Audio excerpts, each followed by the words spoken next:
Magandang gabi mga kababayan, si Boyet Antonio Jr. Hindi kasalanan ni Pangulong Bongbong Marcos kung bakit nakakulong si Digong Duterte ngayon. Manloloko, mambubudol na todo ang sino man magpupumilit ng bagay na yan. Saan mang anggulo tingnan, walang kinalaman ang Pangulo sa sitwasyon ni Digong ngayon. Isa-isahin natin, ha? Una, hindi ang Malacanang ang nag-issue ng warrant of arrest laban kay Digong. Hindi rin ang Korte Suprema natin. ICC or International Criminal Court ang nag-issue ng warrant laban kay Digong, warrant of arrest. Wala kinalaman ng Pangulo. Pangalawa, hindi pa presidente si PBBM nung ireklamo si Digong sa ICC ni nooy Senador Antonio Trillanes. Matagal nang may reklamo laban kay Digong sa ICC bago naging presidente si PBBM. Pangatlo, mismong Korte Suprema natin ang nagsabi. Korte Suprema natin na may karapatan na habulin ng ICC si Digong dahil sa reklamo ni Trillanes. Bakit? Kasi yung reklamo ni Trillanes nangyari nung ang Pilipinas ay miyembro pa ng ICC. At yon ang nakalagay sa Rome Statute na gumawa ng ICC. Basta't ang inireklamo ay inireklamo sa ICC nung ang bansa niya ay miyembro pa ng ICC, pwede pa rin siya habulin kahit na hindi na miyembro yung bansa. Kung may protesta kayo, Korte Suprema, puntahan nyo. Korte Suprema, bakit pinagpipilitan nyo si PBBM? Si Mario Joseph naman, Pangapat, walang kapangyarihan si PBBM para utusan ng ICC. Oy, teka, balik nyo rito si Digong. Kami at tiyatry, hindi kayo. Sa ICC nakapag yung reklamo laban kay Digong Kaya paano mangyayaring tayo dapat na mag-trial sa kanila nakapag yung reklamo? Panglima, sa ICC final ni Trillanes yung reklamo laban kay Digong dahil presidente pa si Digong nung nangyari yung mga allegations ni Trillanes Ano nga naman katarungan na asahan niya presidente si Digong? Si Digong tinitira niya. Kung dito niya final. At isa pa mga kababayan, ito ay tama agad ako, hindi naman kung mali ako Walang malaking drug lord na napakulong si Digong. Wala. Patay, meron nga napatay na drug lords, pero napakulong wala. Meron siya isang napakulong na di umano'y drug lord, babae. Pero anak lang yun, hindi yung drug lord mismo. Hindi ko napapangalanan.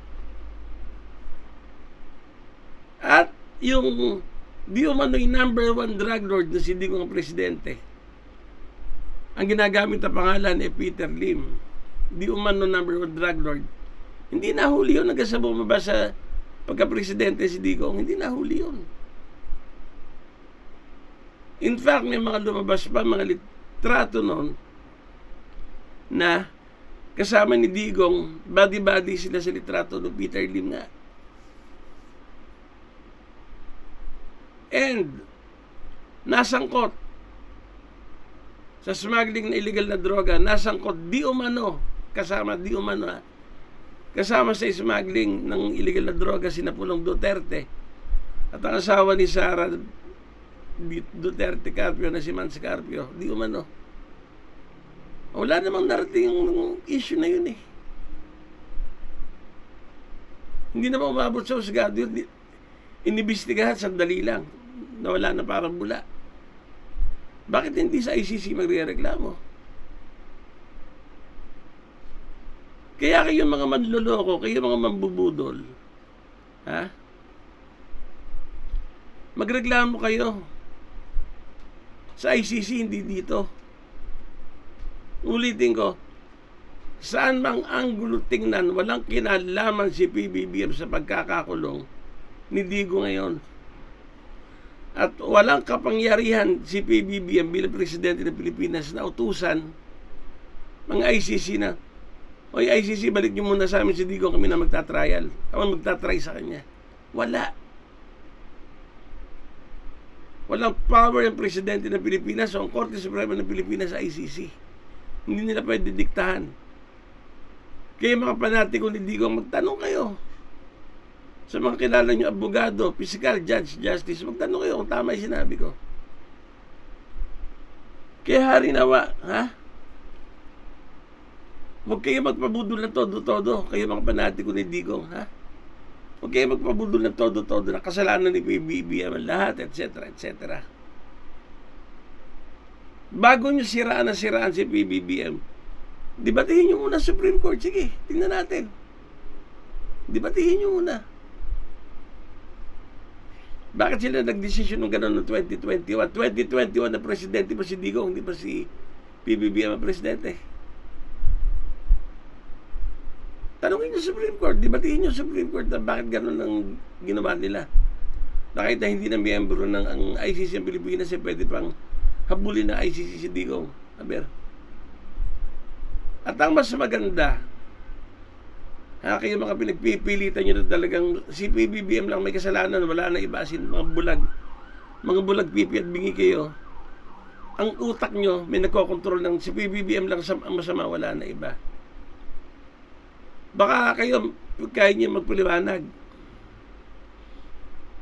Bakit takot na mga Duterte kay Trillanes? Diretsahan na yan. Kaya ako sinasabing takot na takot sila. Napakarami ng expose na ginawa ni Trillanes laban sa kanila. Presidente pa si Digong. As in, napakarami ng expose na mga ang nagawa ni Trillanes na di umano may sangkot ng mga Duterte. Bakit hindi maidemanda ng mga Duterte si Trillanes kahit minsan? Kung talaga sinungaling si Trillanes, tulad na sinasabi nila matagal na, bakit hindi nila idemanda si Trillanes? Aber, ilang buwan na nakakaraan si Trillanes nasa Davao City? Si Paulo Duterte, teritoryo niya yun. Hindi na kumpronta si Trillanes. Bakit? Sipin niya mga babaeng, bakit?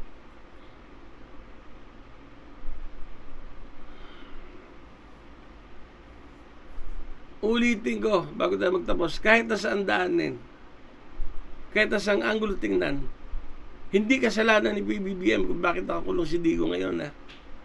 Kaya mga panatiko ni Digong, matauhan kayo. Ginagawa kayong tanga ng mga galamay ni Duterte na ang misyon ay siraan si PBBM. Ang mag-isip kayo. Walang kinalaman si PBBM sa sinapit ni Digong. Hindi pa presidente si PBBM nung ireklamo si Digong sa ICC. And the rest is history.